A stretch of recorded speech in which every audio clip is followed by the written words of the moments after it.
Dan kalau habit ini atau culture ini dilakukan di semua divisi, semua atasan melakukan 3 minutes coaching every day, berapa banyak masalah yang bisa kita solve, dan automatically dengan capacity yang sama, dengan karyawan yang sama, dengan staff yang sama, dengan supervisor yang sama, productivity kita akan meningkat. Bukan karena kita melakukan hal yang dramatis, hal yang besar, tapi karena kita solve the problem immediately.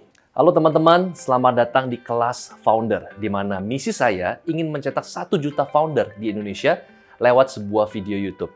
Nah, program ini saya bagi menjadi semester yang pertama, ada 10 video di mana saya akan upload setiap hari Rabu jam 8 malam. Pastikan teman-teman subscribe dan juga nyalakan loncengnya.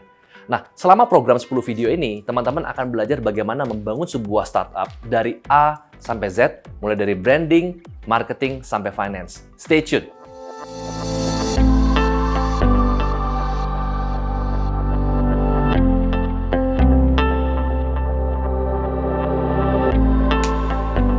Selamat datang di kelas Founder yang ke-8. Jadi sudah 2 atau 3 minggu saya bolos bikin kelas Founder.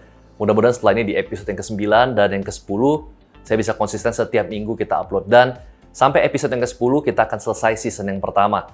Tapi nggak perlu khawatir karena kita punya kelas investor. Dan di kelas Founder episode yang ke-8 ini saya akan membahas sebuah topik, bagaimana meningkatkan produktivitas karyawan Anda sampai 300%. Nah, saya ingin kita belajar dari satu buku yang judul adalah 3 Minutes Coaching. Ya, jadi saya tulis di sini 3 Minutes Coaching. Ini adalah buku karangan Mamoru Ito. Ya, Mamoru Ito ini adalah seorang konsultan ya di perusahaan Jepang. Dia sudah memberikan konsultasi pada puluhan ribu perusahaan di Jepang dan ternyata luar biasanya Mamoru Ito ini berhasil meningkatkan produktivitas ada yang bahkan sampai 600%. Nah, apa sih sebenarnya filosofi yang diajarkan oleh Mamoru Ito di 3 Minutes Coaching? Nah, ini kita jangan terjebak di sini. Ini hanya bagian dari konsepnya aja, jadi boleh lebih dari 3 menit. Ya, yang penting adalah nggak perlu sampai 30 menit ya. Mungkin 3 menit sampai 10 menit sampai 15 menit, it's okay. Jadi ini 3 menit ini bukan patokan mati. Nah, yang pertama adalah konsep dari 3 Minutes Coaching. Ketika kita melakukan sebuah koordinasi dengan membuat sebuah meeting besar atau gala meeting, ada board of director, ya, ada CEO, ada CMO, ada CFO di sana. Kemudian staff kita, ada manajer, ada supervisor, ada staff biasa. Ketika mereka melakukan koordinasi dan ketika mereka memberikan presentasi, nah biasanya di forum sebesar itu, ketika ditanya apakah ada masalah, mereka pasti akan jawab baik-baik aja. Ya, ini adalah istilah adalah asal bos senang. Kenapa? Karena ini forum yang begitu besar. Mereka juga takut untuk membicarakan masalah mereka apa adanya. Ya, jadi yang mereka tahu adalah udah mendingan cari aman aja, report yang bagus-bagusnya aja. Nah, kemudian di dalam forum yang besar ini, itu juga biasanya ketika kita ketemu suatu masalah, dan bagaimana cara menyelesaikannya, itu adalah kita harus tunggu meeting minggu depan lagi. Jadi, ketika konsep meeting besar dilakukan di dalam sebuah perusahaan, ini akan membuat produktivitas dari karyawan kita sangat turun. Kenapa? Karena ketika ada masalah, mereka akan menunggu beberapa hari, bahkan sampai 1 minggu, untuk dibahas di meeting. Di meeting itu bukan dicari solusi ya, baru dibahas. Nah, jadi bayangkan kalau misalkan kita bisa langsung punya masalah, detik itu juga, hari itu juga kita cari tahu masalahnya apa dan kita solve. Nah, jadi sebenarnya produktivitas itu bukan berarti karena karyawan kita itu tidak punya kapasitas atau misalkan dia kurang produktif, enggak. Karena konsep yang salah. Nah, konsep 3 Minutes Coaching adalah sebuah konsep di mana kita nggak perlu menunggu meeting besar, tetapi kita bisa melakukan coaching singkat kepada setiap level staff kita, mungkin kepada manajer, supervisor, atau staff biasa, yang itu bisa dilakukan tanpa konsep yang formal. Jadi konsepnya adalah casual aja. Jadi misalkan di toilet, ya mungkin, atau di kantin, di tempat parkir, di tempat gym. Nah, karena ini tempat yang casual, kita juga nggak perlu ngobrol lama-lama. Maka dari itu, Mamoru itu bikin konsep 3 minutes only. Boleh lebih dikit, nggak apa-apa. Ya, ini jangan jadi patokan. Nah, sebenarnya obrolan chit-chat seperti ini, ketika cuma one-on-one, bukan dalam meeting yang besar, biasanya staff kita akan lebih open. Ya, kenapa? Karena ini bukan forum yang formal, ini forum yang casual. Nah, tetapi ketika kita ngobrol, ya 3 menit di forum yang casual, di kantin, gym, tempat parkir, sama staff kita, pastikan obrolan ini juga punya meaning, punya structure. Ya, kita boleh open dengan, gimana anak? Kuliah di mana? Kemarin diterima atau enggak? Itu openingnya nggak masalah. Tetapi jangan sampai sekedar hanya say hi, ngobrol hal yang casual, ngomongin hasil skor sepak bola di Premier League, tapi endingnya nggak ngomongin apapun, itu nggak produktif. Itu bukan 3 minutes coaching, itu 3 minutes conversation. Nah, 3 minutes coaching, yang perlu kita lakukan adalah ada 3 pertanyaan harus kita tanyakan. Yang pertama adalah, what do you do? Kita ketemu staff kita, lagi di toilet, kamu apa? Maksudnya di divisi mana? Kalau perusahaan kita cukup besar, mungkin kita nggak kenal satu persatu. Ya, what do you do? Kamu di bidang apa? Apa yang kamu kerjakan? Oh, saya di bidang Markom, Pak, marketing communication. Oh, sekarang lagi kerjain apa? Oh, kita lagi siapin campaign, Pak, di digital campaign, dan kita lagi pilih KOL. Jadi, what do you do? Pertanyaan ini adalah checklist untuk mereminder mereka, apa sih sebenarnya job desk mereka. Sometimes kadang-kadang kita offside, sometimes kadang-kadang kita lupa, kita ini apa sih role-nya atau perannya. Ya, jadi kita perlu tanya pertanyaan yang simple, sangat basic, tapi ini mereminder mereka apa sih sebenarnya job desk mereka. Ya. Kemudian yang kedua adalah, what's your problem? Kendala mereka apa pada saat mereka menentukan KOL? Ya, oh ya, kendala saya gini Pak, banyak KOL itu ternyata followernya banyak, engagement rendah. Ya, jadi kita langsung buka-bukaan, langsung open problem mereka apa. Nah, di forum meeting besar, what's your problem? Mereka akan bilang, it's okay. Ya, nothing to worry about. Jadi nggak ada yang perlu dikhawatirkan. Ya. Tapi dengan obrolan santai yang casual, kita bisa langsung tahu, oke, masalahnya apa. Ya. Tapi di sini jangan buru-buru kita langsung, oke, cara menyelesaikan masalah seperti ini. Nggak usah. Biarkan mereka yang menjawab dulu, baru kita akhirnya memberikan coaching. Pertanyaan ketiga adalah, how you handle it.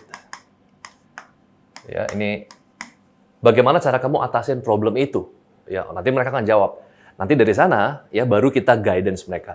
Dan kalau habit ini atau culture ini dilakukan di semua divisi, semua atasan melakukan 3 minutes coaching every day, berapa banyak masalah yang bisa kita solve, dan automatically dengan capacity yang sama, dengan karyawan yang sama, dengan staff yang sama, dengan supervisor yang sama, productivity kita akan meningkat. Bukan karena kita melakukan hal yang dramatis, hal yang besar, tapi karena kita solve the problem immediately, ya, dengan sangat cepat. Nah, ini adalah hal yang perlu kita perhatikan. Kemudian yang kedua, ya, 3 simple tips. Oke Pak, saya ingin meningkatkan karyawan saya akan melakukan 3 minutes coaching dari sekarang. Nah, ini ada tambahan 3 tips untuk Anda. Yang pertama adalah, tentu ketika kita melakukan koordinasi untuk meningkatkan produktivitas, let's say misalkan kita punya aplikasi untuk kita, misalkan seperti Trello, ya, Basecamp, atau mungkin kita hanya pakai WhatsApp group. Nggak apa-apa, saya kasih contoh WhatsApp group aja. Walaupun banyak aplikasi-aplikasi lain yang bisa kita download, kita subscribe, dan bisa koordinasi pekerjaan dengan sangat mudah. Ya. Banyak seperti Google Docs, ya, Google Calendar, itu akan mempermudah kita untuk melakukan koordinasi. Tapi saya akan ambil contoh misalkan WhatsApp group. Ya, tips dari saya, kadang-kadang kita komplain ketika staff kita ini kok dikasih kerjaan, dia nggak melakukan. Kita WhatsApp di grup, kok dia nggak jawab. Reply-nya kok lama. Sebenarnya kadang-kadang bukan karena mereka nggak mau jawab atau bukan karena mereka itu tidak produktif, tapi karena kita punya pesan kita jelas, ya. Pesan kita jelas, tapi kita tidak punya pesan tanpa tujuan yang jelas. Maksudnya apa? Contohnya, saya kasih contoh. Misalkan pesan di WhatsApp group, misalkan, tolong, ya, follow up hot customer kita, calon klien kita yang kemarin kita adakan pameran. Oke, kita send di grup, ada 10 orang di dalam grup, dan nothing happen. Nggak ada yang reply. Kenapa mereka nggak reply? Karena mereka merasa bahwa ini untuk siapa? Message ini untuk siapa? Jadi kita perlu mention tujuannya ke siapa. Misalkan ke Jimmy, misalkan kalau staff Anda ada yang namanya Jimmy, atau ke Anton, atau ke Melissa, ya, atau ke Kevin. Jadi tujuan ini kepada siapa? Sometimes kadang-kadang kita fokus, oke, pesannya jelas banget, ya, tapi kita nggak kasih tahu tujuannya ke siapa. Ini tips dari saya. Kemudian yang kedua adalah, ya, progress harus dilihat semua orang. Progress harus dilihat semua orang. Maksudnya gini, banyak dari tipikal orang bekerja beda-beda. Ada yang suka phone call. Ada yang suka japri. Tahu japri ya? Jadi kontaknya nggak di dalam grup. Jadi mereka koordinasi kerjaan, ya chat personal aja. Ya, personal chat aja. Jadi bukan di dalam grup. Ya, itu nggak apa-apa. Itu style orang masing-masing. Tetapi saya selalu sampaikan kepada tim saya, 30% boleh kita personal chat, tapi 70% tolong diskusinya di dalam grup aja. Tujuannya apa? Walaupun misalkan itu hal-hal yang chat-chat kecil, 70% ya, bukan 100%. Tujuannya adalah saya bisa lihat progres. Ya, saya selalu percaya bahwa segala sesuatu yang bisa ditingkatkan harus merupakan segala sesuatu yang bisa diukur. Bagaimana mungkin kita bisa meningkatkan segala sesuatu kalau kita tidak bisa mengukur?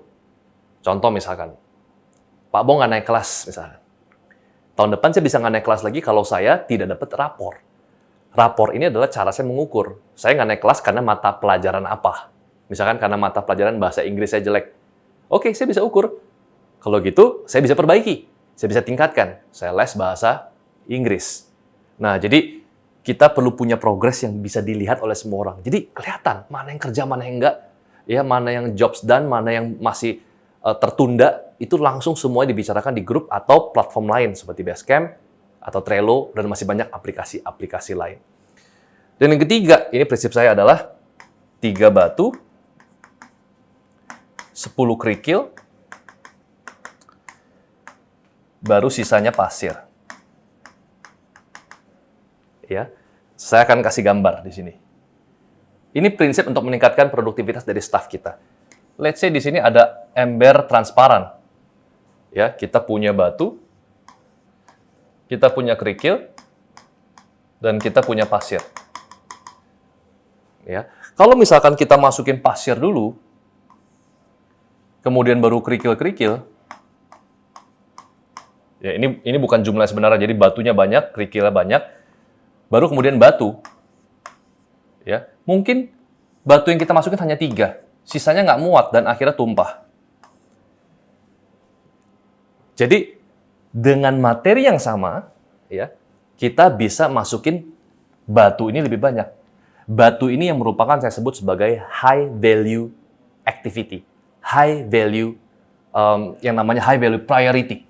Ini prioritas utama yang punya value yang tinggi. Jadi kalau misalkan kita mengerjakan sesuatu, ya kan itu ada beberapa ya. Misalkan contoh, kita creating something, kita tulis buku, kita tulis novel kita, itu high value activity. Ya, kita gosok gigi, itu low value activity. Jadi walaupun ada banyak orang yang memang kelihatannya aktif kerja, banyak orang belum tentu mereka mengerjakan batu, mereka hanya fokus ke pasir. Nah, jadi di sini kalau kita ingin meningkatkan produktivitas staf kita, karyawan kita harus bisa training, coaching mereka bahwa udah fokus dulu hari pertama. Fokus gimana caranya? Kalau prinsip saya adalah setiap hari saya perlu mengerjakan 3 batu dan 10 kerikil. That's it. Sisanya kalau misalkan saya nggak kerjaan administrasi, nggak apa, oke lah. Ya. Atau saya misalkan ada ketinggalan sesuatu, oke lah. Karena yang paling penting adalah 3 batu, 10 kerikil. 3 batu adalah 3 prioritas yang paling penting. Life is all about decision making. Ya. Dan decision making apa yang kita lakukan setiap hari? Di kantor kita, di perusahaan kita, di bisnis kita, di hidup kita. Kalau satu hari saya bisa memutuskan 3 hal besar yang merupakan high value activity, high value priority. Kemudian 10 kerikil, ya mungkin yang medium, ya, yang nggak terlalu penting tapi cukup penting. 10 atau sampai 8, baru sisanya saya pakai energi saya untuk hal-hal yang sepele. Saya tidak mengatakan administrasi hal yang nggak penting. Saya nggak mengatakan low value activity nggak penting, ya. Gym itu nggak penting, olahraga itu nggak penting. Yang saya mau katakan adalah energi kita terbanyak kita pakai untuk apa? Kalau misalkan kita balik, kita isi pasir dulu, energi kita lagi seger-segernya, lagi banyak-banyak kita pakai untuk low value activity. Sehingga ketika nanti kita punya energi sisa, kita udah nggak excited lagi kerjakan yang high value activity atau high value priority atau batu-batu tadi. Jadi yang saya katakan, pasir tetap penting, administrasi tetap penting, hal-hal kecil tetap penting, tapi lakukanlah dengan energi sisa. Energi utama lakukan untuk high value priority. Semoga bermanfaat.